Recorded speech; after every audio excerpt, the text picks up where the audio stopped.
Welcome back to sports. It's finally here, Championship Sunday from the Greenbrier Classic. Well, the three-time defending state champions showed why they're here. It's been over 3.5 months in the making, but the Bluefield Beavers are finally here in Wheeling, just one more game away from that elusive 11th state champion. The reigning Super Bowl champion New England Patriots continued their visit to the Mountain State this morning. Already a two-time winner in the West Virginia Amateur, former Marshall star and veteran Sam Odell had confidence heading into the final round. The West Virginia Mountaineers bounced back in a big way, defeating East Carolina 56-20. For the third straight year, the annual tennis showcase returns right here to America's Resort at the Greenbrier. Princeton Rays starting pitcher Riley O'Brien is the latest rising throwing prospect to enter the Tampa Bay organization. I'm loving it. It's been a great experience so far, and I'm just hoping to keep it up, try to get some more wins. Growing up in the Pacific Northwest as a die-hard Boston Red Sox fan, being drafted by a division rival was still a dream come true. I was excited because I went to high school with Blake Snell, so we're pretty good buddies, and heard a lot of good things about the program and really looking forward to it. Snell, who pitched in Princeton in 2012, has been a guy O'Brien says has been great to lean on early in his pro career. You know, we've been texting back and forth, and anytime I need help with something, or he's always there, which is nice. He's been through it all, so. Playing baseball is in O'Brien's DNA, as his grandfather Johnny O'Brien played in the big leagues for 7 seasons in the 1950s and has been one of his biggest influences. It's awesome. He's always telling me stories about playing back then. He's always giving me great advice. He was around the game for a long time, and so he really knows what it's all about. In 6 games this year, O'Brien has posted an ERA under 2 with 18 strikeouts, and while he hopes to one day get the big league call-up, he knows the fate is in his own hands.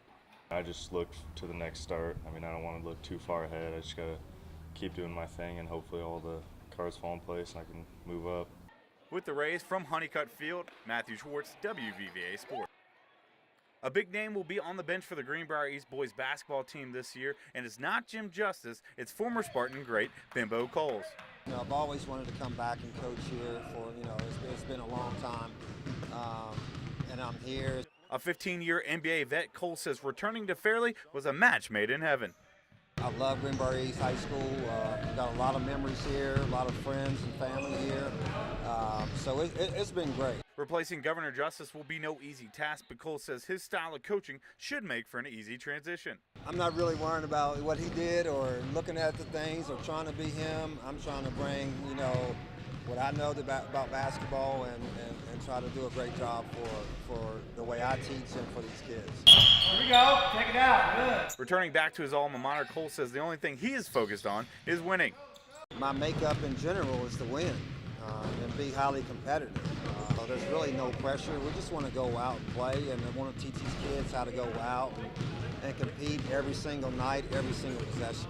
And members of the team say with a coach of this caliber, the ball is in their court to get the job done.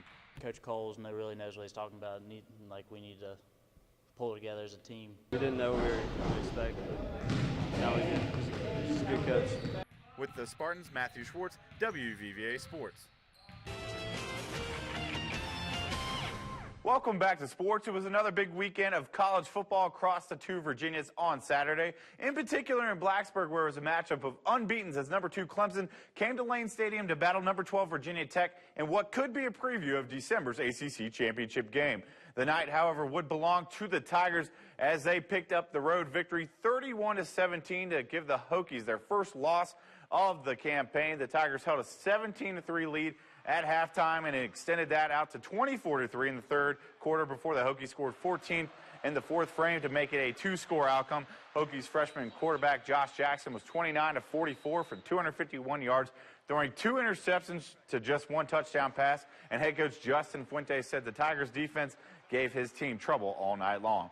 We knew that we would still have to get the ball out quick and run some screens and some misdirections, that sort of stuff. We knew that the sledding was going to be difficult no matter what they lined up in. That's a defense that's averaging giving up 9.5 points a game.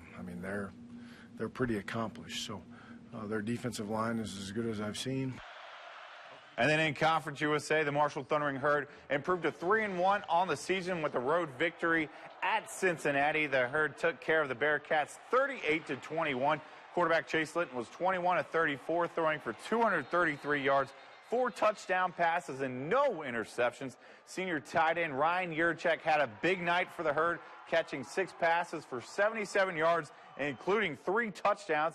And after the game, he spoke about the Green and White's big performance. This is big for us. We needed this. We haven't had one road game in almost 2 years. And before we went down the road on the Charlotte next week for that conference, we needed this one bad.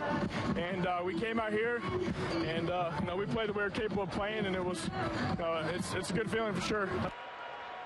And in Division II, the Concord University Mountain Lions return home to take on the undefeated Shepherd Rams Saturday. After putting up the game's first 3 points of the day, the rest of the afternoon was a long one for the home squad. The Rams took home the win 49-20.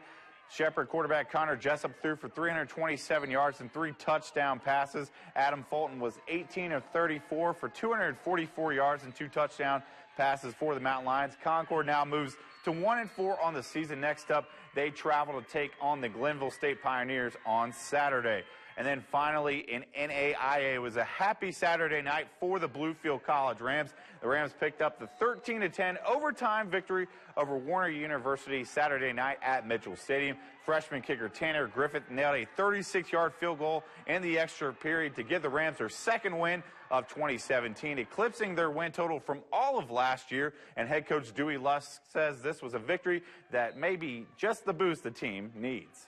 We knew coming in Warner was going to be tough. 8-2 football team last year with a bunch of starters back, and had an open week, and they needed a game, losing 2 to the Hurricane, and we need to keep playing. And this is the reason why we need to keep playing, because we need to learn how to win, and this was a great step in that direction. And that's going to do it for sports. Now back to you.